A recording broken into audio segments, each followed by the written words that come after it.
Esto es su noticiero Notivisión, con Héctor Polo.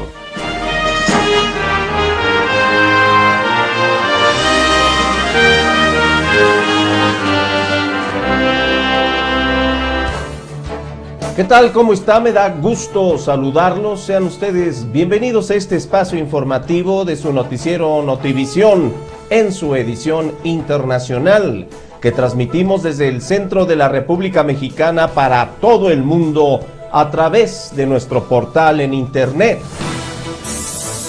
www.notivision.tv. Esto, por supuesto, gracias al hospedaje de ensenadahoy.com. Y nos vamos directamente con la información. Iniciamos nuestro recorrido informativo en México. Atacan una ambulancia del Instituto Mexicano del Seguro Social en Ciudad Juárez, Chihuahua. Matan a 4. 2 de ellos fueron paramédicos y 2 pacientes, y una mujer más resultó herida cuando un grupo de presuntos sicarios tiroteó esta ambulancia. El vehículo recibió 69 disparos, de rifles de asalto AK-47 y AR-15.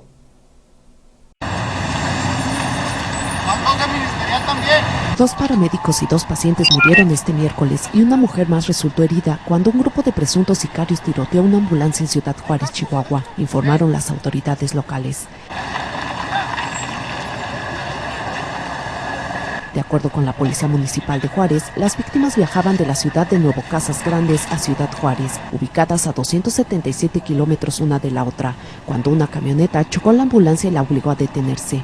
Los pacientes eran trasladados de un hospital del Instituto Mexicano del Seguro Social a una clínica en Ciudad Juárez, donde recibirían atención médica por insuficiencia renal.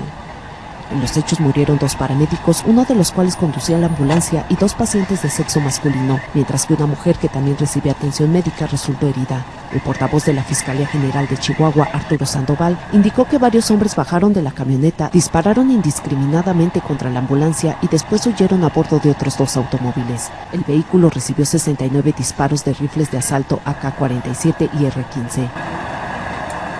Los paramédicos de Ciudad Juárez, muchos de ellos voluntarios, suelen ser objeto de amenazas de muerte por parte de grupos de narcotraficantes que les prohíben trasladar a heridos de bala a los hospitales del Paso, Texas.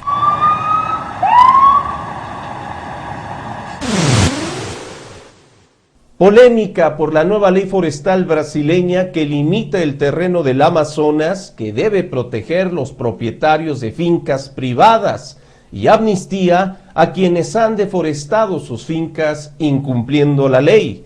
El gobierno quiere destinar más terreno a la producción agrícola, y los ecologistas, dicen que es una condena a muerte para la selva amazónica. El Amazonas agoniza y el nuevo Código Forestal brasileño mete el dedo en la llaga aún más. Allí hasta ahora una propiedad debía proteger el 80% de su vegetación, pero el nuevo texto permitirá que las de menos de 400 hectáreas no tengan restricciones. De entrada, más de 100 millones de hectáreas de vegetación nativa podrían convertirse legalmente en terreno agrícola. Para más INRI serán amnistiadas todas las talas ilegales realizadas antes de mediados del 2008, con el pago de multas y sin tener que replantar ni un solo árbol de los que arrasaron. El nuevo código ha pasado el trámite del Senado con una mayoría indiscutible. Tengo certeza que algunos diputados... La senadora Katia Abreu, que defiende a los grandes hacendados y que siempre ha criticado la, según ella, dictadura de las ONGs, ha dicho que nadie está satisfecho al 100%, pero que esto es un avance porque el objetivo no es solo reducir la deforestación y las emisiones contaminantes, sino también colocar a Brasil en una posición de ventaja. Los productores agrícolas venían exigiendo áreas más amplias dentro del Amazonas para sus cultivos y su ganado, y el país, que en este momento podría haber entrado en recesión, necesita urgentemente incrementar su productividad. Jarro de agua fría para aquellos que hace tan solo unos días celebraban que por primera vez desde 1988 las áreas deforestadas de Brasil se habían visto reducidas. Los ecologistas le piden a la presidenta Dilma Rousseff, que tiene la última palabra, que marque la diferencia y se desmarque. Descubren prisión secreta de la CIA en Rumania. Durante años la agencia utilizó un edificio gubernamental en Bucarest como prisión provisional. Aquí las imágenes. En el norte de Bucarest, a 1 minuto de un barrio residencial en el corazón de la capital, hay un secreto que el gobierno rumano ha intentado proteger durante mucho tiempo. Durante años la CIA utilizó un edificio gubernamental denominado La Luz Brillante como prisión provisional para sus detenidos más valiosos. Allí se mantuvieron encerradas en el sótano varias personas, que luego fueron trasladadas a Guantánamo, Cuba, entre ellas Khalid Sheikh Mohammed, miembro de Al Qaeda, que es considerado como el cerebro del 9/11, según la información brindada por exfuncionarios de inteligencia de Estados Unidos que están familiarizados con la ubicación y el funcionamiento de la prisión. La existencia de este recinto de la CIA en Rumania se había informado ampliamente, pero su ubicación no se había hecho pública. The Associated Press y la televisión pública alemana ARD encontraron la antigua cárcel y se enteraron de los detalles de la instalación, donde se llevaban a cabo las duras tácticas de interrogatorio y tortura. El primer ministro ruso Vladimir Putin ha acusado a los Estados Unidos de estar detrás de las manifestaciones de opositores en su país, esto por el presunto fraude electoral en las elecciones parlamentarias del domingo. Después de 3 días de protestas en la calle, el líder ruso ha dicho que las fuerzas de seguridad actuarán contra los manifestantes que estén al margen de la ley. Detrás de estas protestas, las mayores contra el gobierno Putin, está la mano y el dinero de Occidente. Es la conclusión del primer ministro, que acusa directamente a la secretaria de Estado estadounidense Hillary Clinton. Ella fijó la pauta para algunas figuras públicas a quien Rusia lanzó una señal y ellos la recibieron. Ahora, apoyados por el Departamento de Estado estadounidense, han empezado a trabajar, ha dicho.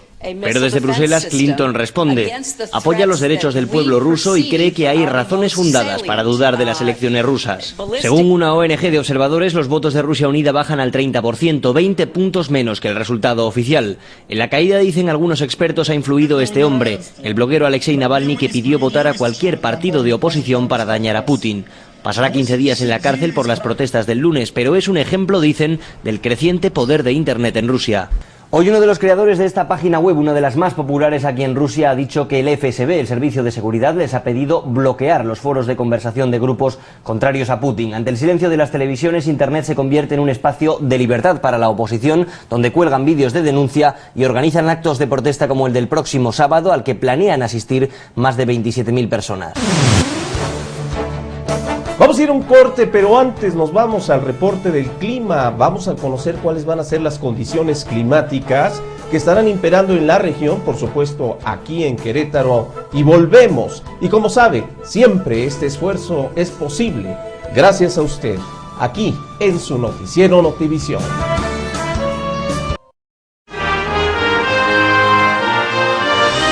Regresamos con Héctor Polo en su noticiero Notivisión. Qué bueno que continúa con nosotros en este espacio informativo en su edición internacional de Notivisión Channel. Y como usted sabe, tiene varias opciones para que a bien se pueda comunicar con nosotros. Le recuerdo una, esta es a través del correo electrónico. Escríbanos a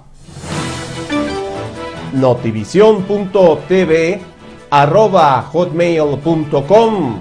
Estaremos esperando sus comentarios y sugerencias, así como también su denuncia ciudadana. Y si así usted lo desea, también nos puede escribir a través de las redes sociales. Hágalo en el caso de Facebook así: Notivisión TV, agréguenos en el Facebook. Y si usted cuenta con Twitter, síganos como @Héctor Polo. Decenas de miles de personas han llenado la plaza de Tahrir de El Cairo para pedir la salida de la junta militar egipcia, que ha acordado con los partidos políticos un gobierno de salvación nacional y adelantar las elecciones presidenciales. ¿A quién beneficia lo que está pasando? Pido a la gente que vuelva a sus hogares y se tranquilicen. Hemos accedido a sus demandas y se pondrán en práctica. Lo más importante para el cambio democrático es la celebración de las elecciones. Pido a todos que coloquen los intereses de Egipto por encima de cualquier consideración. Nuevamente los alrededores del Ministerio del Interior, muy cerca de la Plaza Tahrir, son el centro de los disturbios. Para los manifestantes es el corazón de la Junta Militar, de ahí su resistencia. Insistimos en las tres cosas que pedimos: que se reforme la Constitución, que el gabinete renuncie y tener un gobierno civil democrático. El ejército acusa a los más radicales de lanzarles cócteles Molotov y responde con balas de goma y gases lacrimógenos. Los manifestantes dicen que se usa fuego real. Los médicos han confirmado muertes por bala y cada vez son más los intoxicados por un gas que, según los propios facultativos, es mucho más peligroso de los usados hasta ahora. La Junta Militar ha reconocido por primera vez que el país está en crisis tras la dimisión en bloque del gobierno. De ahí las negociaciones con los partidos políticos en un momento clave de la transición, a pocos días de las elecciones parlamentarias y con la sospecha entre la población de que el ejército no quiere perder prerrogativas. Amnistía Internacional pide a la Unión Europea que presione a la Junta Militar porque dice no respeta los derechos humanos. Para la ONG ha habido torturas, 12.000 juicios injustos a civiles y 13 condenas a muerte. Ninguna democracia funciona si el ejército tiene impunidad y en Egipto la tienen. Y va más allá, acusa a la policía de no defender a los manifestantes. El presidente sirio niega que haya ordenado matar a los opositores contra su régimen. En una entrevista en una televisora estadounidense, Bashar al-Assad asegura que solo un loco mataría a su propia gente. No. Intención de matar, ninguna. Errores, algunos. Es lo único que admite el presidente sirio en la entrevista a la cadena estadounidense ABC, una de las pocas que ha concedido en casi 9 meses de revuelta. Ningún gobierno en el mundo mata a su gente, a menos que lo dirija un loco. Yo llegué a ser presidente gracias al apoyo público. Es imposible que nadie en esta situación dé orden de matar. Son imágenes fechadas hoy mismo. El ejército sirio ataca con tanques la ciudad de Idlib. En Homs, los soldados abaten a tiros a un desertor y miles de personas arropan a sus muertos. Son al menos 4.000 según la ONU. Bashar al-Assad lo niega y asegura que la mayoría de las víctimas mortales son de su bando. ¿Se siente culpable?, insiste la periodista. Al-Assad ríe antes de contestar. He hecho todo lo que he podido para proteger a la gente y no te sientes culpable cuando haces todo lo que puedes. Lo sientes por las vidas que se han perdido, pero no te sientes culpable cuando no matas a gente. Las sanciones internacionales, dice, no son nada nuevo y Siria no está aislada. Grupos ecologistas protestan en Durban. Estallan enfrentamientos entre activistas de Greenpeace Internacional y simpatizantes del presidente Zuma.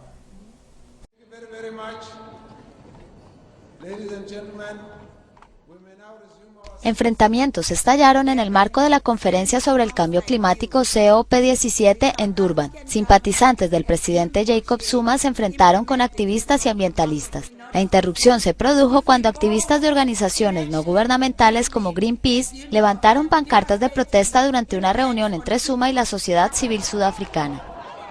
Los carteles llevaban consignas criticando las políticas de Zuma frente al cambio climático. Uno de los carteles decía, Zuma debe estar con África, no con los Estados Unidos. Otro decía, Zuma no deje freír África. Vestidos con camisetas verdes, los voluntarios y los partidarios de Zuma empezaron a quitar los carteles de las manos de los activistas. La tensión comenzó a crecer cuando Zuma miraba impasible desde el escenario del que hablaba. La situación se deterioró rápidamente y los partidarios de Zuma, enojados por el hecho de que los activistas interrumpieron el evento, comenzaron a empujar a los activistas hacia la puerta y salir a la calle. El director de Greenpeace Internacional, Kumi Naidoo, lamentó el hecho, pero reafirmó su posición. Si solo puedo decir una cosa, es lamentable lo que ha sucedido. Pero, señor presidente, los mensajes, no los vi todos ellos, pero realmente le tratan de decir que nosotros estamos con Sudáfrica. Y Sudáfrica debe estar con África. Sudáfrica no debería estar con los Estados Unidos, no debe permanecer con los países ricos. Y creo que vamos a tener ese mensaje en la convención en nombre de toda la sociedad civil. La policía antidisturbios fue llamada para restablecer el orden. La policía de 10 regiones y provincias de China ha desmantelado 2 bandas de tráfico infantil consideradas gravemente dañinas y ha detenido a 608 sospechosos.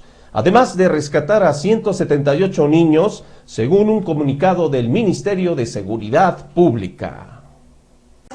Cuando investigaba a los involucrados en un accidente de circulación en mayo, la policía de la provincia de Sichuan, en el este del país, descubrió casualmente que un grupo mafioso había vendido a 26 niños en otras regiones.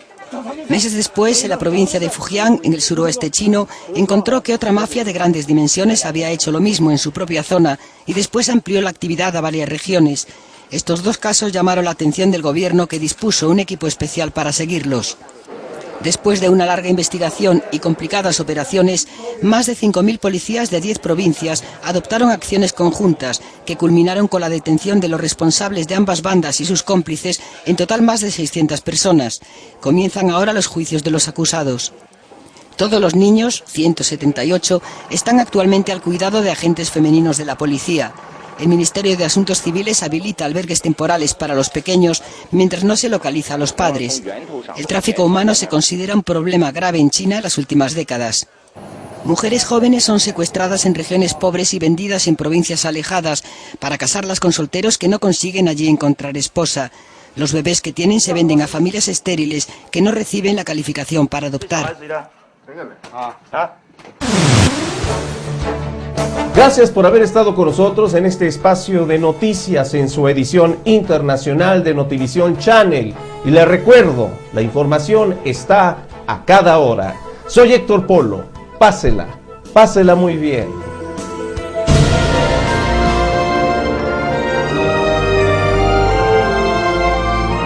La fe busca, el entendimiento encuentra. San Agustín.